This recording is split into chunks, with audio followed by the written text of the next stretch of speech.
Salam, selamat pagi dan salam sehat buat kita semua. Firman Tuhan pada hari ini di hari yang ke-185 tanggal 4 Juli tahun 2025 diambil dari kitab Efesus pasal 2 ayat 22 dengan perikop satu karena Kristus. Itulah perikop. Sebagai nats adalah sebagai berikut. Di dalam Dia kamu juga turut dibangunkan menjadi tempat kediaman Allah di dalam roh. Demikianlah firman Tuhan pada hari ini. Kita tetap menyampaikan pedoman kita selama bulan Juli tahun 2025. Di mana dengan topik setia melayani Tuhan dan hidup menurut kehendaknya. Itulah topik kita dalam bulan Juli. Dan ada anjuran di dalam ayat tersebut, yaitu berdirilah tegak, jangan goyah, giatlah selalu dalam pekerjaan Tuhan. Jangan goyah, berdiri tegak, dan giatlah selalu dalam bersama Tuhan. Kenapa? Karena jerih payah kita tidak sia-sia. 1 Korintus pasal 15 ayat 58. Itulah pedoman kita selama bulan Juli. Dan dikuatkan dengan Kolose pasal 3 ayat 23. Bekerja dengan sepenuh hati dan tulus hanya untuk Tuhan, bukan untuk manusia. Artinya banyak orang bekerja untuk manusia dengan kesewenang-wenangan, dengan kemauannya yang tidak mengenal Tuhan. Inilah yang dikatakan bekerja untuk Tuhan. Dalam pekerjaan sehari-hari kita pilih, apakah pekerjaan ini untuk Tuhan atau untuk manusia? Mari kita berpikir jernih. Di sini dikatakan bekerjalah untuk Tuhan. Itulah pedoman kita selama bulan Juli. Jadi adanya transformasi spiritual melayani Tuhan karena kita tidak sia-sia bekerja untuk Tuhan. Nah, sekarang kita melihat perikop hari ini. Satu karena Kristus. Dalam ayat ini, di dalam Dia kamu juga turut dibangunkan menjadi tempat kediaman Allah di dalam roh. Kalau kita sudah bersatu dengan Kristus, kita sudah menjadi tempat Allah, rumah Tuhan di dalam roh. Itulah jaminan. Apa latar belakang daripada perikop ini? Mari kita lihat latar belakang perikop ini adalah berhubungan dengan konsep gereja sebagai rumah Allah yang dibangun di atas dasarnya. Jadi rumah Allah dibangun di atas dasar gereja sebagai tempat kediaman Allah di dalam roh. Jadi ayat ini menekankan bahwa melalui Kristus orang-orang percaya dipersatukan dan menjadi tempat tinggal bagi Allah di dalam roh. Jadi semua orang tanpa melihat latar belakang pendidikan, latar belakang etnis, Yahudi atau non-Yahudi, apabila sudah dipersatukan di dalam Yesus Kristus, dia menjadi rumah Allah di dalam roh. Jadi gampang sekali. Kapan kita menjadi rumah Allah? Apabila kita sudah dipersatukan dengan Yesus Kristus. Dan kalau kita belum dipersatukan dengan Yesus Kristus, kita masih belum layak menjadi rumah Allah. Sekarang bagaimana di perjanjian lama? Mari kita lihat. Seperti pernyataan dari Daud dalam Mazmur pasal 23 ayat 6 dikatakan, kebajikan dan kemurahan adalah melulu di dalam hidup dia. Jadi kebajikan dan kemurahan itu selalu berada dalam hidup dia. Jadi dikatakan kebajikan dan kemurahan belaka akan mengikuti aku seumur hidup, dan aku akan berada dan diam di rumah Tuhan sepanjang masa. Jadi rumah Tuhan itu adalah dirinya Daud. Dan dia mengatakan, aku berada diam di rumah Tuhan sepanjang masa. Paulus menyarankan kepada jemaat Efesus, baik Yahudi dan non-Yahudi, dipersatukan sebagai satu tubuh di dalam Kristus.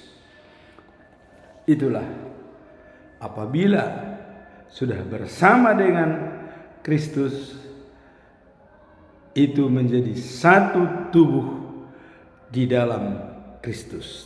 Tidak ada lagi di sana pernyataan Yahudi dan non-Yahudi. Kemudian Efesus 2 ayat 22, hidup bersatu dengan Kristus, kita juga sedang dibangun bersama orang-orang lain menjadi sebuah rumah untuk Allah. Di situ Allah tinggal di dalam rohnya. Jadi orang percaya dipersatukan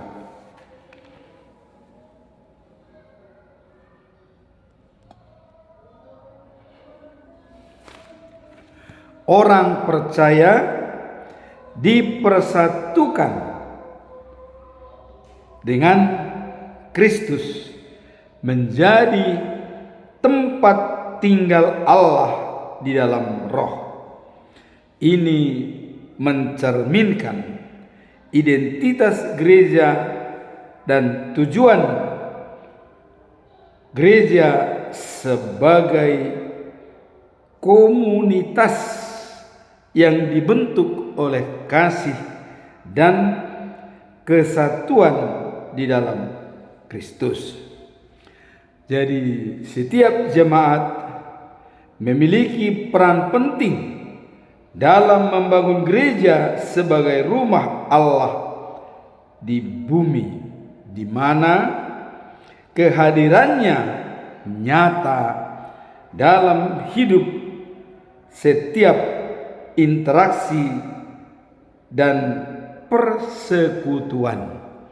Jadi sudah menjadi kenyataan bahwa rumah Allah adalah di dalam gereja sebagai persekutuan dalam komunitas gereja. Sekarang apa tujuan Efesus pasal 2 ayat 22 ini? Tujuan utama adalah untuk menunjukkan bahwa orang percaya sebagai bagian dari tubuh Kristus membentuk dan menjadi tempat tinggal Allah.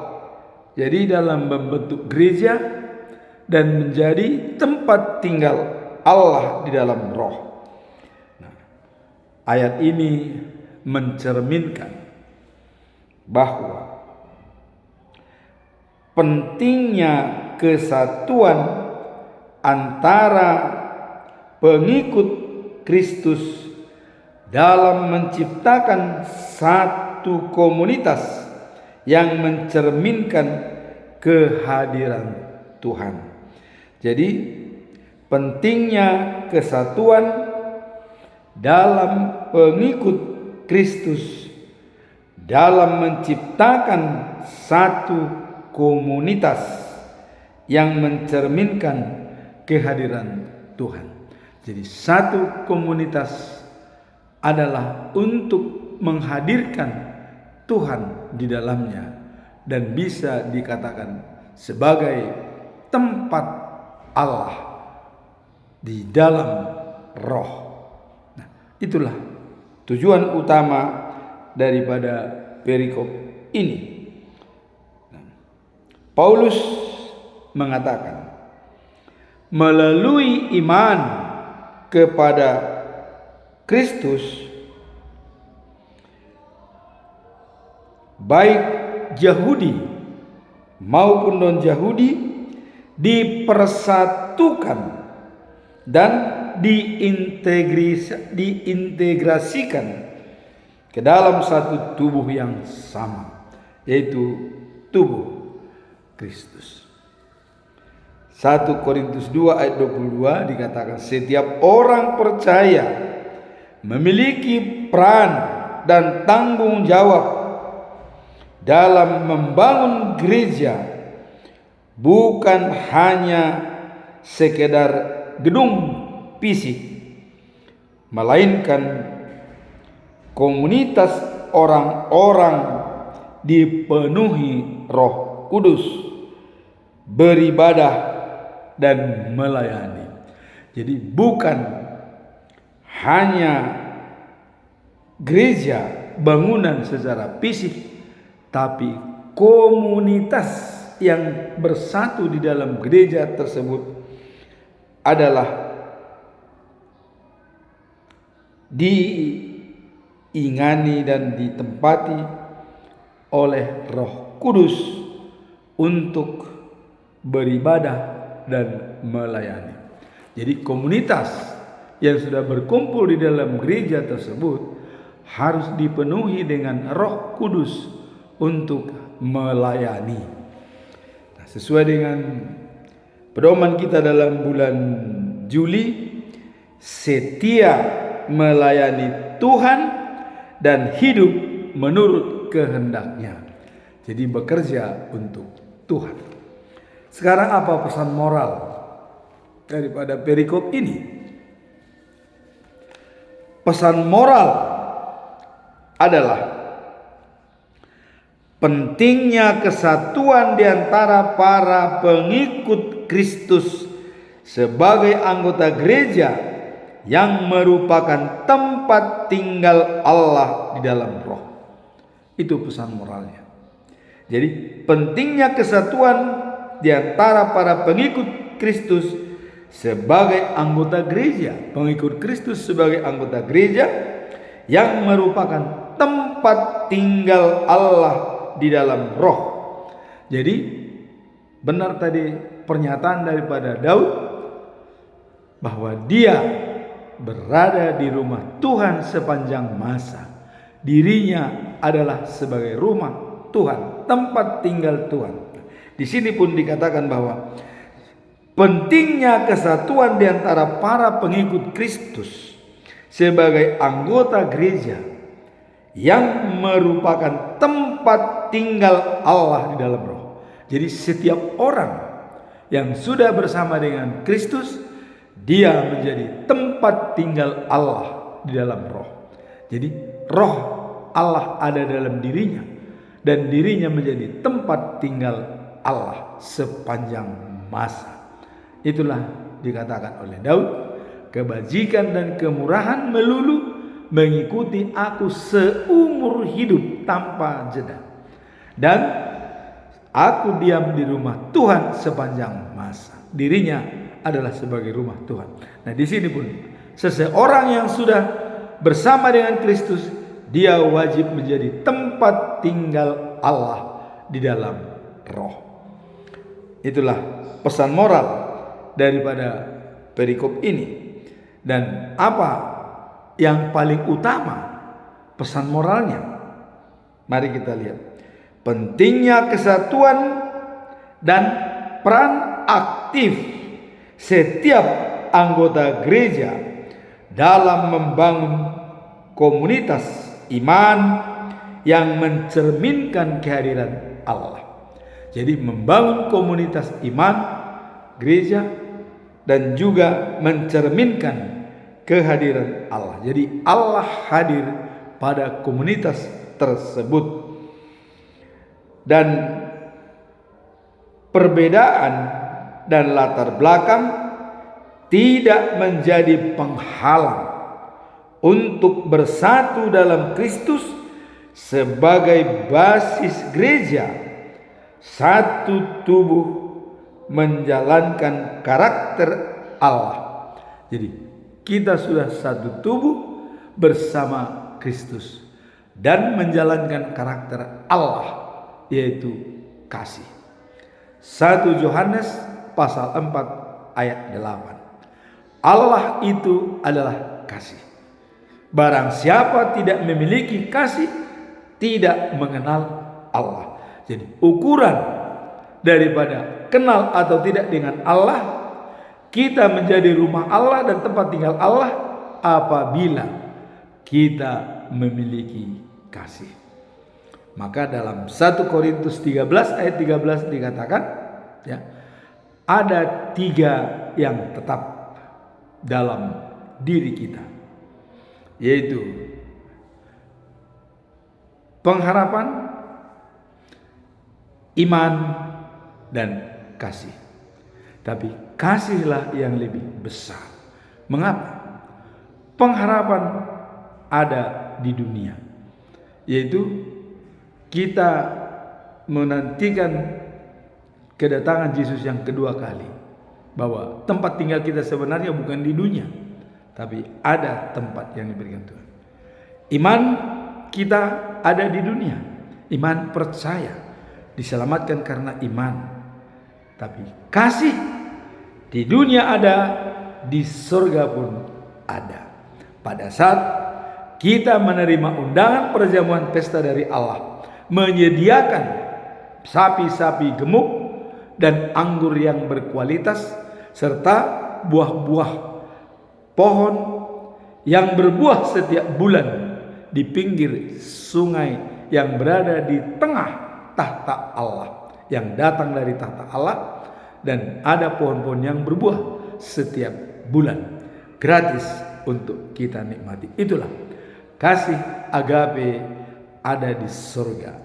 Dan kasih storge, kasih filia, dan kasih eros masih ada di dunia. Namun kasih agape dunia dan surga. Nah, sekarang apa implementasi dari Efesus pasal 2 ayat 22 ini? Apa penerapannya? Bagaimana implementasinya? Hal ini berbicara tentang keadaan manusia sebelum mengenal Kristus. Bagaimana keadaan manusia sebelum mengenal Kristus? Penuh dengan dosa. Yaitu bahwa kita adalah orang-orang yang pernah mati karena pelanggaran dosa. Kita mati karena pelanggaran dosa. Contoh, karena Adam berbuat dosa, diusir dari Taman Eden. dan tidak bisa lagi hidup selama-lamanya. Sebelumnya kita bisa hidup selama-lamanya apabila tidak berbuat dosa di Taman Eden. Tapi itulah pelanggaran, kita mati bersama dosa. Nah, kemudian ayat ini mengingatkan kita bahwa pentingnya anugerah Allah dan transformasi hidup baru bagi seorang ketika menerima Yesus Kristus. Kita masih ingat pedoman kita selama bulan Juni, transformasi spiritual dari hidup lama penuh dosa menjadi hidup baru di dalam Yesus Kristus. Selanjutnya tugas kita menjadi saluran berkat bagi semua orang tanpa kecuali. 2 Korintus pasal 5 ayat 1. Hidup baru bersama Kristus sebagai juru selamat dunia. Nah, kemudian implementasi lanjutan dari perikop ini, kita diajak untuk menyadari posisi kita. Kita harus sadar sesadar-sadarnya siapa kita di hadapan diri kita, di hadapan keluarga kita, di hadapan masyarakat, di hadapan alam semesta, terutama di hadapan Tuhan. Harus kita sadar sesadar-sadarnya, hidup dalam kesadaran bahwa kita anak-anak Allah. Jadi pada saat kita dimateraikan oleh Tuhan dengan perjanjian baru, Yeremia pasal 31 ayat 33, Allah mengatakan, hukum-hukumku kutaruh dalam batin mereka, kutulis dalam hatinya, supaya aku menjadi Allah mereka dan mereka menjadi umatku. Kita sudah langsung diain oleh Allah menjadi anak-anak Allah. Dalam Injil Matius pasal 5 ayat 9 dikatakan, berbahagialah orang yang membawa damai, karena dia disebut anak-anak Allah. Sekarang dengan perikop ini kita sudah diakui oleh Allah sebagai anak-anaknya, maka marilah kita sebagai pembawa damai sejahtera kepada semua orang tanpa melihat suku, etnis dan juga latar belakang. Yahudi dan non-Yahudi semua sama di mata Tuhan. Demikianlah firman Tuhan pada hari ini. Semoga apa yang kita terima pada hari ini menjadi transformasi spiritual dari hidup kita menjadi tempat tinggal Allah di dalam roh. Kita berusaha, komunitas kita semua menjadi tempat tinggal Allah, sama seperti gereja sebagai rumah Tuhan. Diri kita pun menjadi rumah Tuhan. Demikianlah firman Tuhan pada hari ini. Semoga firman ini menjadi berkat bagi kita semua. Amin. Tuhan memberkati.